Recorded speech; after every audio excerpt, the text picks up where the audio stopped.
This next section marks the calibration steps that need to be completed, and all told takes a couple hours to complete. Note that these steps are sometimes utilized for troubleshooting of complex print issues as well, and often are successful at solving them. First, we need to go to the Settings tab and enter the System Info tile so that we can toggle off Scan Bed Before Prints under the gear icon.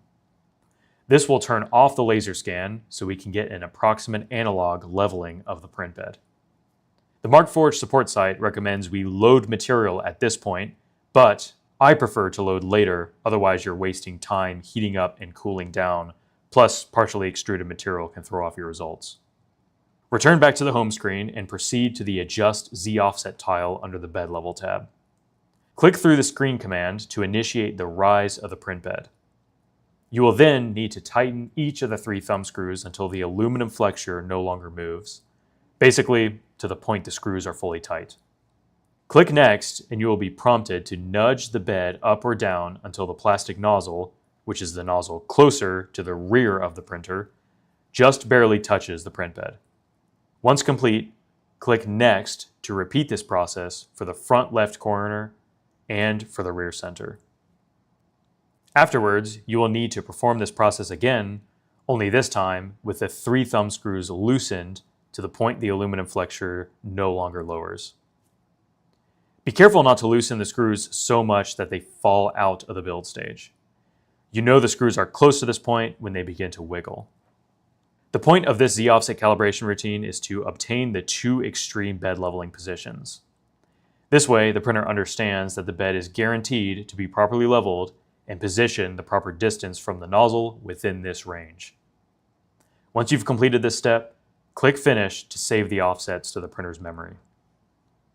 Our next calibration step is to complete a shim bed level, which is also under the Bed Level tab. As the warning states, do not rest on the printer or print bed during this process to avoid confounding the results. As the name suggests, this calibration routine requires the use of both the plastic and fiber brass shims included in the accessory kit.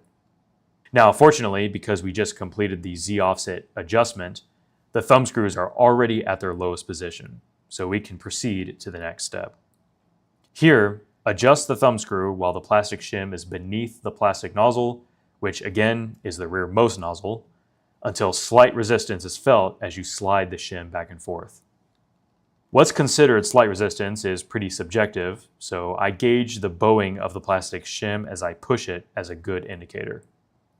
Our X7 here tends to print pretty thin when leveled to this gauge of resistance, so I like to lower the build stage just a bit more to get good results. As before, we'll repeat this process across the other 2 locations, which are positioned above the 3 thumb screws. And that warning really applies to this center rear location since it's pretty awkward to get to without leaning on something, so try not to here. And do your best with the leveling, but don't fret too much because we'll get a more accurate leveling result later. Now, when asked if you want to retry the shim leveling, I always recommend you do. Since large changes were made to the front left and rear center thumb screws, our results from the first location can change considerably. Go back, double check all the resistances with the shim, and make any necessary adjustments to the thumb screws. Once finished, you'll be presented with the same screen, only this time click Next. We're done with the plastic shim, so now it's time for the fiber shim. Slide it under the fiber nozzle, which is the nozzle closest to you, and instead of touching the thumb screws, we want to adjust the fiber nozzle height using the socket head cap screw on the top of the print head. Rotate it clockwise with the 2.5mm hex key to bring the fiber nozzle closer to the fiber shim. Again, we're looking for slight resistance, but we'll get a more accurate result here soon. Proceed through the screen commands until you are prompted to run the test print. Press Skip so that we can first load material. The print head will home and print bed will lower, at which point click Done on the screen to send you back home. The utilities for loading and unloading material are both found under the same tab. For loading plastic, choose Meter Load to allow the printer to track material remaining. We'll need Onyx for a later test print, so ensure that material is selected. We have a partially used spool, so we'll choose that and then we'll weigh the spool. Looks like 1325 grams is the weight, so back to the printer, enter 1325 into the weight field. While the printhead heats up, load the onyx spool into the dry box, making sure the filament is feeding from the top of the spool and into the dry box adapter. Push the filament through the adapter and into the feed tube to the point at which about an inch is protruding from the end of the feed tube. Then latch the dry box fully closed. Once the printhead has reached steady state temperature, click Next on the screen to engage the plastic extruder. Take the end of the filament and push it into the extruder until you feel the extruder gears grip the filament and begin pulling it. Seat the feed tube into the extruder's inlet port and watch the filament pass through the tubing system. You may have to hit retry to keep the extruder running. Once the filament enters the printhead and the extruder begins to skip, hit stop on the screen, then click Done to keep the printhead hot. Next, let's load fiber. For a later calibration step, if you have an X7, load carbon fiber. If it's an X5, load fiberglass. Use the meter load option to track fiber remaining and choose the option that applies to you. We have a 150cc partial spool, so we need to weigh it like we did with the onyx. After entering the 180 gram mass into the weight field, the fiber extruder begins spinning. Position the fiber spool onto its post and feed it through the fiber feed tube like so until the fiber extruder grabs it. Again, you may have to hit retry if the extruder stops spinning. Watch it pass through the fiber tubing system until it enters the printhead. Once it extrudes from the fiber nozzle, select Cut from the screen to finalize the loading process and get us back home. We are now ready to begin our test prints. The first test print is the bed level test print to gauge how well we leveled the bed with the shim. This print consists of 9 discs and takes about 7 minutes. Now, these composite laminate beds are machined flat, but naturally there will be some inconsistencies which the laser level eventually accounts for. Since we haven't activated the laser level, you won't get perfect discs all the way through, but we're looking for a solid average across the 9. Note that for the test prints, I usually don't add glue to the bed since I've never needed it for these small prints, but you can add glue if you like. When the print completes, remove the print bed and peel off the discs plus the purge line at the back. I've laid out the discs on a light colored surface here so we can see how they look. This one in the back right corner printed very thin, suggesting the print bed is too close to the nozzle. Similarly, the one that printed just forward of that also was thin. Most of the other discs look good, although the one in the front center is getting a bit stringy looking, suggesting the print bed is maybe getting a bit too far from the nozzle. Since none of these positions here are over a thumb screw, and because most of the discs look good, this is as good as we can get it, so we can proceed to the next test print. Fortunately, the next test print can be initiated through the bed level test print utility that's still active. This test print is the fiber staircase print that helps to more accurately calibrate the fiber nozzle height. It prints in the rear center and takes about 22 minutes to complete. As the name suggests, the print consists of 5 steps of different heights, and after printing, we have a procedure to follow. By clicking Next, the fiber nozzle will drag over the print.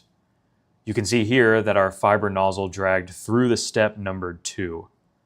We want the drag mark to be present on steps 0, 1, and 2, indicating a properly set fiber nozzle height. Let's lower the fiber nozzle about 1/12 of a turn clockwise and try the swipe again. Looks like it's still too high, so let's lower it a little bit more. That's looking a lot better. This time, the mark is also on the step numbered 1. Let's lower it a bit more and click Retry on the screen to reswipe. Okay, excellent. It's now on steps 0, 1, and 2.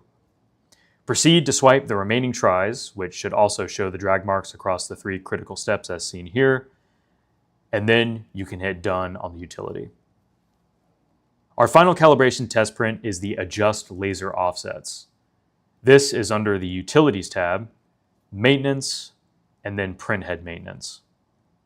This print calibrates the laser height and relation between it and the print nozzles. Select Print Test Part and wait the 14 minutes for the right angle shaped print to complete. Towards the end, 2 strands of fiber 90 degrees to each other will be ironed to the top face. The laser will then scan these fiber strands to calibrate the laser and then give you a pass or fail response when complete. Note that you will sometimes receive a calibration error, but clicking Scan again usually fixes it. If you get 3 calibration errors in a row, you will need to reprint the test print or reach out to us for help. After a rescan, we are good to go. The test print looked fine with no fiber peeling off or waviness, so click Next. We see the old and new laser offsets printed here, and it's good to see there hasn't been any drastic changes. Sometimes it's a good idea to snap a photo of these, especially if you're performing this process to resolve a complex print issue. Go ahead and click Save and then Done to return to the home screen. Go ahead and remove the print from the build platform at this point. Now that all the test prints are complete, we can go back to the Settings tab and System Info tile to re-enable Scan Bed Before Prints. Click Home so that we can complete a laser bed level. After the laser scans across the bed, click Next on the screen to position the print head over the first thumb screw location. We want the arrow to be as centered as possible, so in this case, we need to loosen the thumb screw here. Once set, click Next to move the print head to the second thumb screw location. For this one, we need to tighten the thumb screw to bring the print bed closer to center. Lastly, the print head will move to the rear center thumb screw for your final adjustment.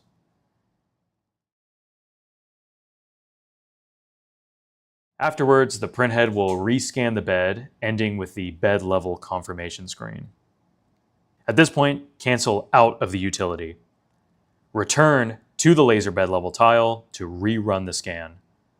Just like we did with the shim bed level, the adjustments we made may have thrown off the first measurement, so retrying the utility will ensure our bed is well and truly level.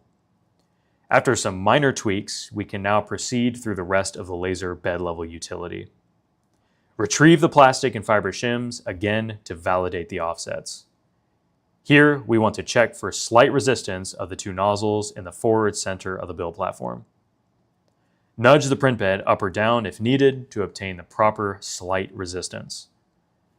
Again, since our X7 tends to squish our layers a bit more than our other printers, I'm aiming for a much slighter level of resistance than usual. Repeat the process with the fiber shim, adjusting the screw on top of the print head to get the resistance just right. Between any adjustments here and the print bed adjustments made during the laser bed level, you will want to go in and reprint the fiber staircase to get an accurate fiber nozzle height. In our case, we won't be printing with fiber for a while, so I'll just cancel out of this utility.